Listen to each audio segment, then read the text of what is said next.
Are you getting the most out of your word of mouth marketing? Let's talk triggers in this episode of Closing Time.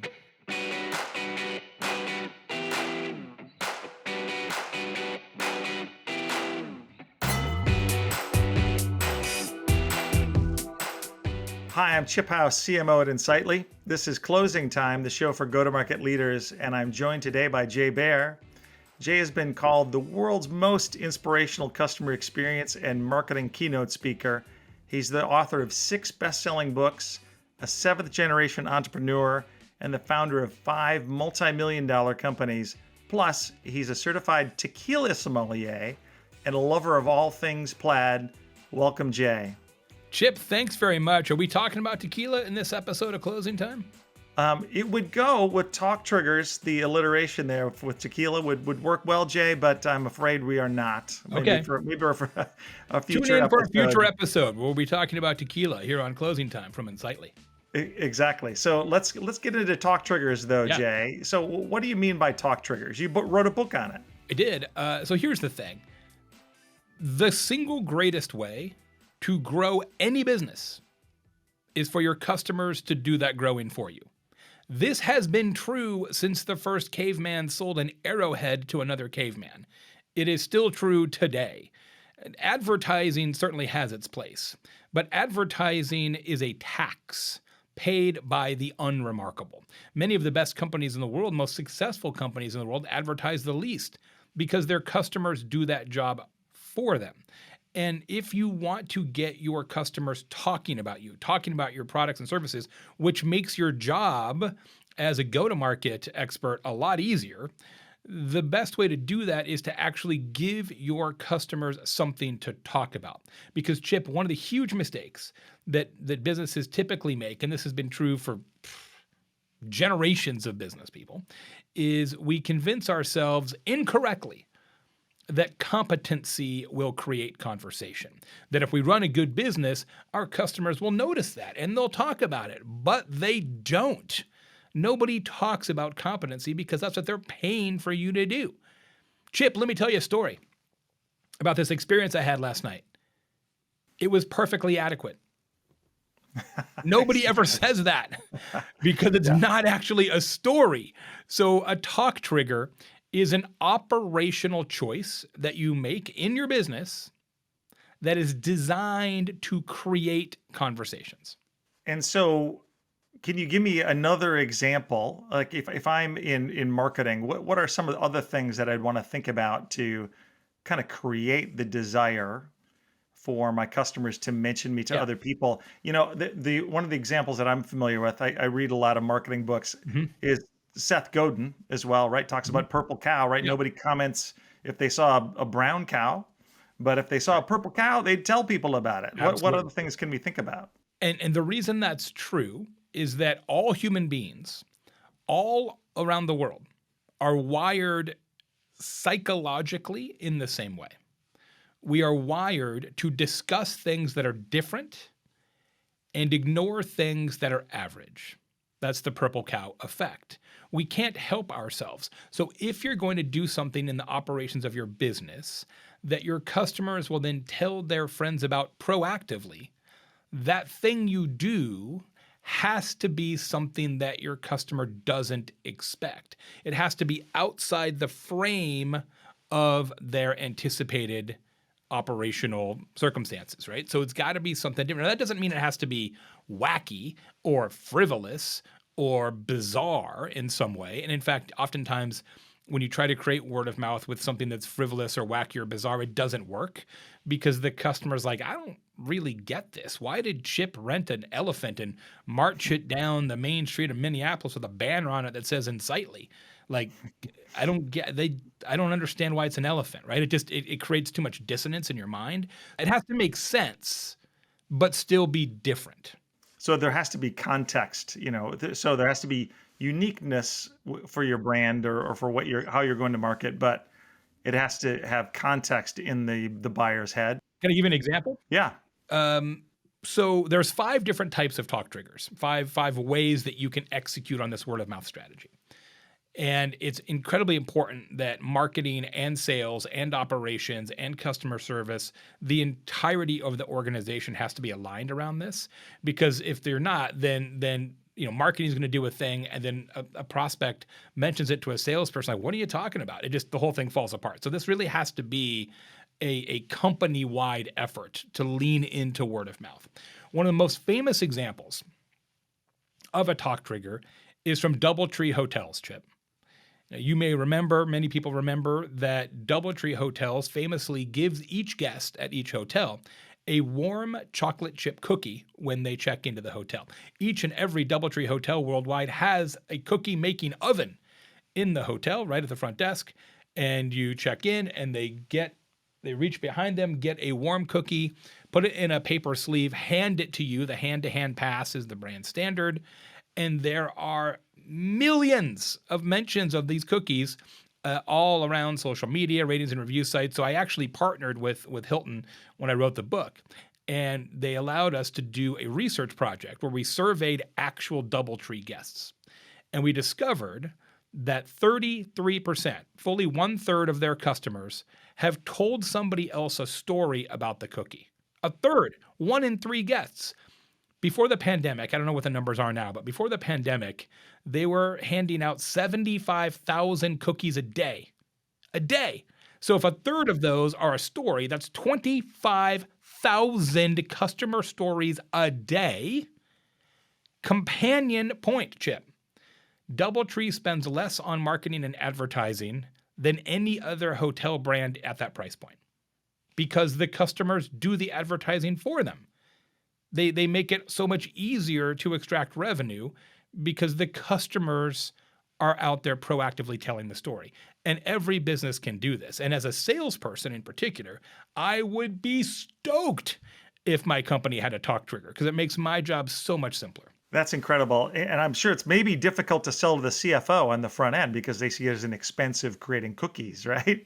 Right. There's a lot of, yeah, how much are we spending on chocolate chips? You're kidding me. Well, yeah, but if we're not spending, if our conversion rate goes up and our average deal size goes up and our net marketing spend goes down, All good what's things. the problem exactly? Yeah, It's an investment, it's an investment, not a cost. yeah, and not to mention the smell in the lobby, right? Which you Right. cannot argue with at all. So, Jay, you said there were 5. So, what are some Yeah. other thoughts you have here? So the first one is Talkable Generosity. You just give the client more than they expect, you get a free cookie. Okay, Talkable Generosity. Second one is Talkable Speed, when you're just faster than the customer expects and anticipates.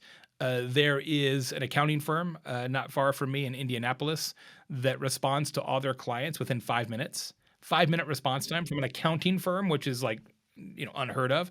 And they have dozens of Google reviews, first of all, which I've had, I think, I don't know, 8, 9 accounting firms in my career. I can't imagine writing a review. I got my tax return back, Chip. All the numbers added up. 5 stars. Like, what are you going to write?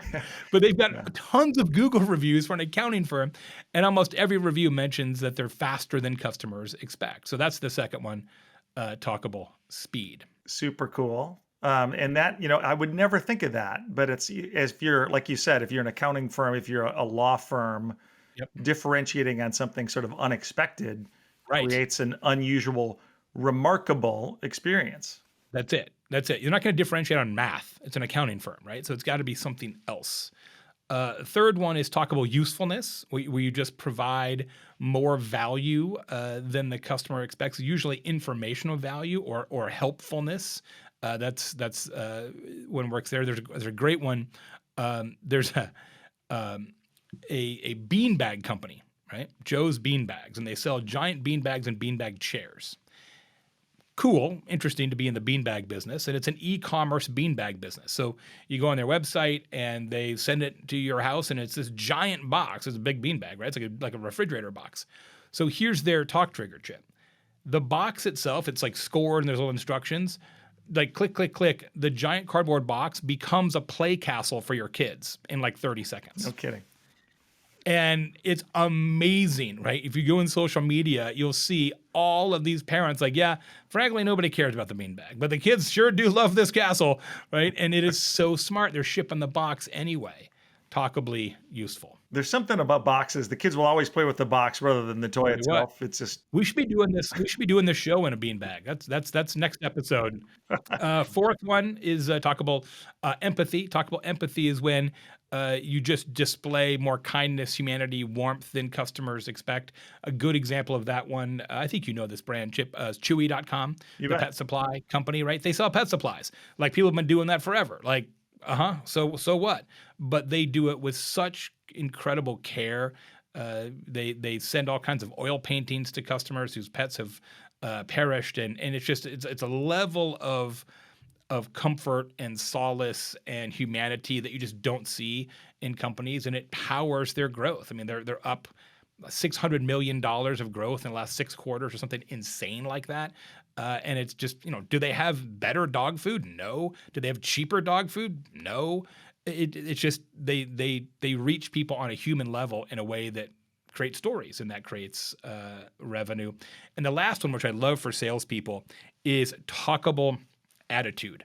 This is when you just got a vibe, man. You're funnier than customers expect, or you're wackier than customers expect, or I don't know, maybe you're angrier than customers expect. You could try that. In fact, like Joe's Crab Shack, right? You know those brands, right? Where you go Sure. in and the waiter insults you the whole time. Like that's Talkable Attitude. Like that is a great example of how that works.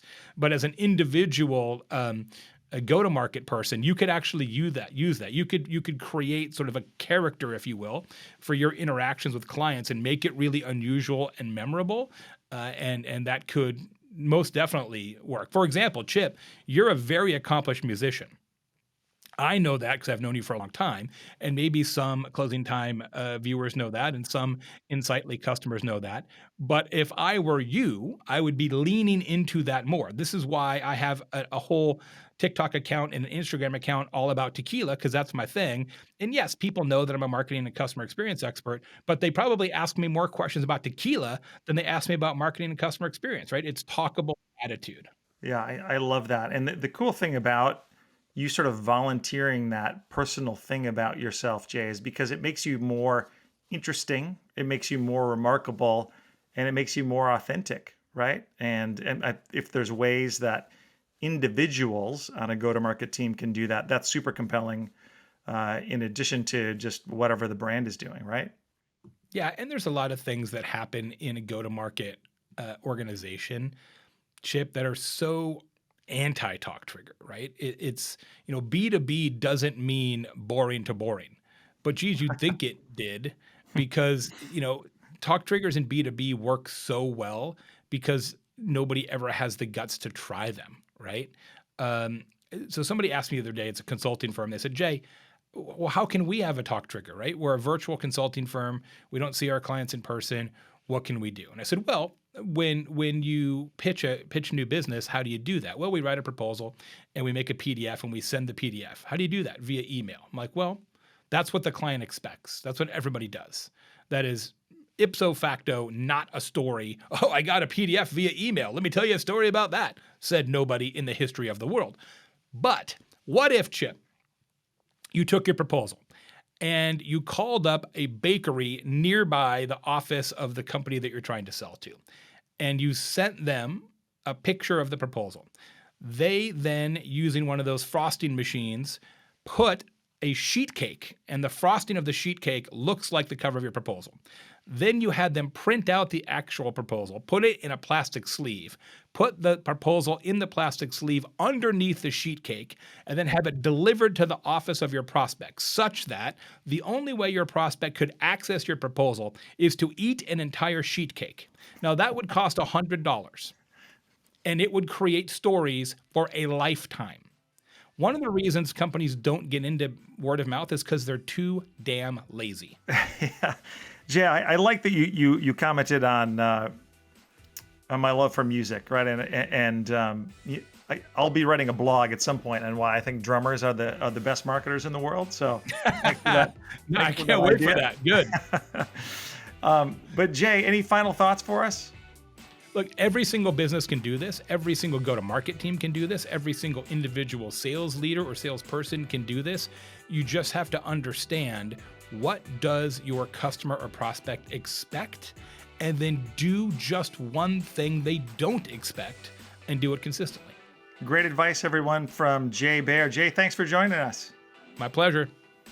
And thanks to all of you for joining us on today's Closing Time. Make sure you subscribe, tick the bell so you don't miss any episodes, and we'll see you on next time's Closing Time.